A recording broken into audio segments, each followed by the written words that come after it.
Bagaimana yang keadaan isteri dan anak saya, doktor? Salman, kenapa kaki lo? Okey, tak ada benda. Jadi kalau lo bikin kaki lo nggak kerja, Pak Kodi bisa nggak saya gantikan Salman di barang aja? Pak Kodi, kalau saya jadi Pak Kodi, saya buang je lah dia ni. Mengada-ngada lah. Aduh. Jangan main-main dia. Ha? Engkau ni perangai kau tak ubah-ubah. Jangan main-main, jangan berpeluk. Ni peluk-peluk merah habis lelek. Benar-benarnya dia nak operate kaki dia. Katanya nak juga. Nak juga apa? Macam orang lain. Normal, jalan macam biasa. Bagilah Chan. Salman! Aduh. Salman, kenapa Salman tak pernah bersyukur, Salman? Salman, walaupun Salman macam ni, Salman adalah rare. Bila dia rare, lain daripada yang lain. Dapat bantuan daripada kerajaan.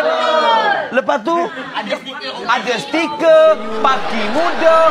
Tak payahlah Salman bersyukur macam ni. Lagipun kau ni beruntung. Lola ajak pergi tengok wayang.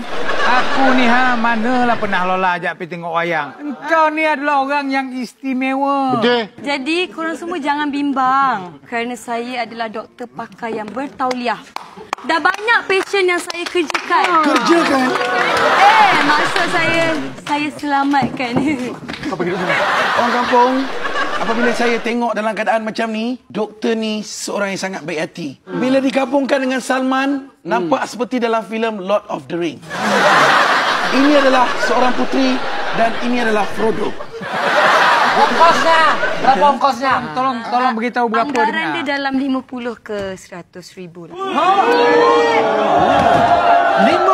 ke 100 ribu.